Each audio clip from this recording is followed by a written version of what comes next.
Primer argumento: el cosmológico.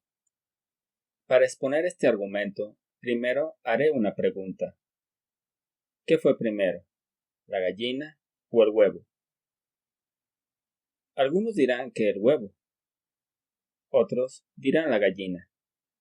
Pero si lo analizamos con detenimiento, una de las definiciones de huevo es que es el producto de una gallina, y la gallina, en cambio, procede de un huevo que puso otra gallina.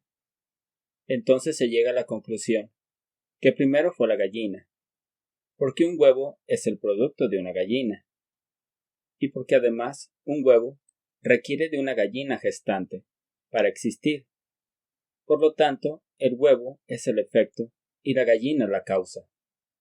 Pero si además utilizamos también la afirmación evolutiva, la variación o mutación genética en algún punto del tiempo tendría que haber surgido en plenitud en una gallina, que procediera de algún derivado similar, pero no igual a una gallina.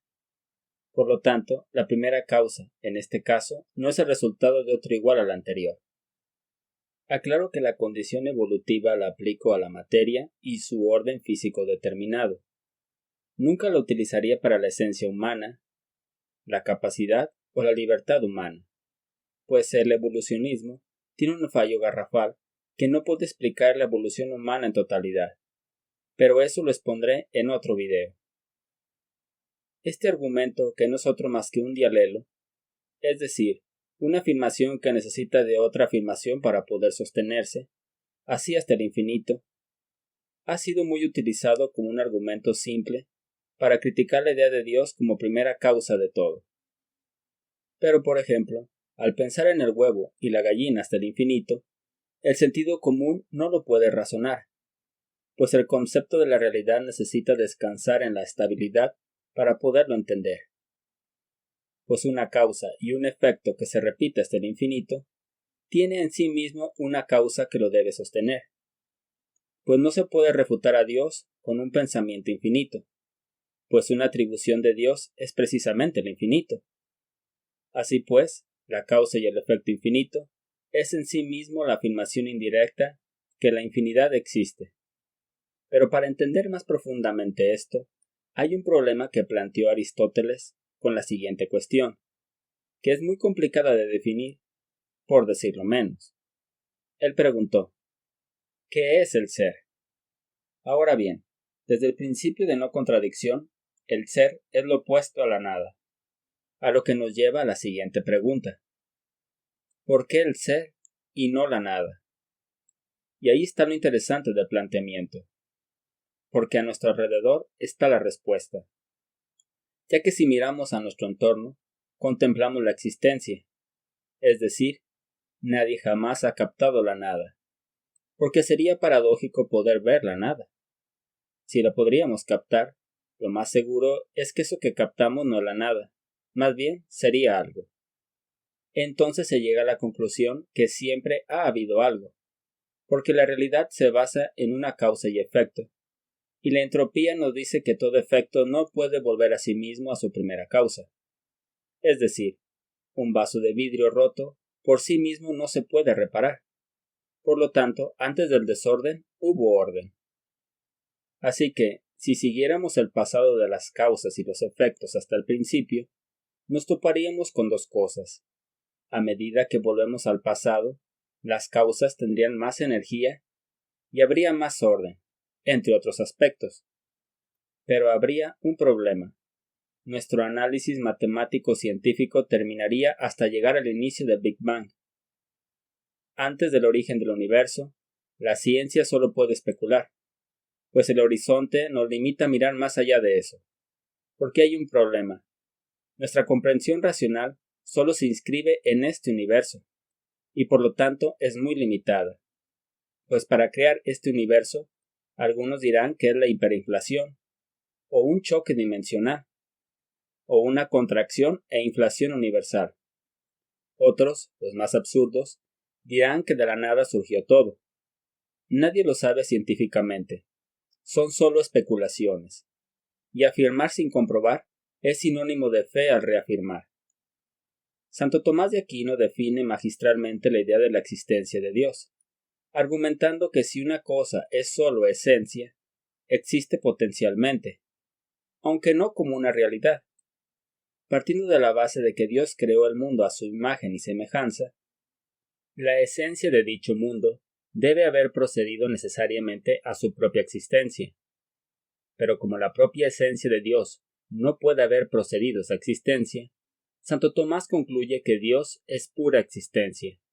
Así pues, la primera causa es eterna, pues Dios es el principio no creado y por lo tanto eterno.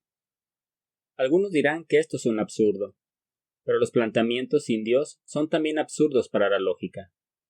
Nadie puede afirmar que puede comprobar la causa y el efecto infinito, ni tampoco la eternidad de un universo sin Dios. Ahora bien, los científicos concluyen que el universo es eterno, pues argumentar que de la nada surge algo es una afirmación muy anticientífica. Como lo dijo Bossuet, si hubiera existido un momento en el cual nada hubiera sido, es decir, la nada absoluta, nada existiría. Entonces, con esta afirmación lógica, si por un instante hubiese la nada sería para siempre, pues de la nada no surge nada. Así pues, si los científicos conciben la eternidad, pues dotan al universo de la misma, siendo que no podemos comprobar la eternidad de primera mano, en esta vida, por lo tanto, la afirmación de la eternidad es un hecho de fe. Pues ¿cómo compruebas un orden eterno con la entropía girándonos a nuestro alrededor, siendo que el universo se está separando rápidamente? Se transforma la energía, pero no vuelve al inicio, y no existe la posibilidad de generar energía a perpetuidad, es decir, un motor perfecto que se mantenga eternamente. Ahora, a medida que la materia se acerca a la velocidad de la luz, el tiempo se va deteniendo. Pero esto nos lleva necesariamente al concepto de la eternidad de manera indirecta. Así pues, no nos da un resultado que nos aporte la posibilidad de negar a Dios. Al contrario, las causas anteriores al universo serán ajenas al tiempo y velocidad de límites. Así pues, si los científicos conciben la eternidad, por lo tanto, la primera causa es necesariamente eterna, pues las causas finitas necesitan la primera causa infinita para sostener la realidad. Además, si alguien viajara a la velocidad de la luz, sería un ser que tendría una eternidad relativa, pero a fin de cuentas tendría algo de eternidad. Así que un ser eterno no se puede contradecir científicamente, y por lo tanto abre la puerta a Dios. Así pues, si una persona relativamente puede ser eterna, ¿qué impide que un ser, causa primera, sea eterno? Y cualquiera que pueda concebir la posibilidad de la eternidad a través de la velocidad de la luz o de vencer el tiempo y el espacio, está tomando un reflejo de la imagen de Dios. Ahora bien, si solo analizamos las causas sin trascender, sin mirar el non plus ultra de la realidad, nos topamos con un problema. Por ejemplo, imaginemos una hoja llena de números que inician del 1 hasta llegar al 1000. Dotemos a los números el poder del pensamiento, lenguaje y de comprensión de su entorno, una vez que todos fueron plasmados.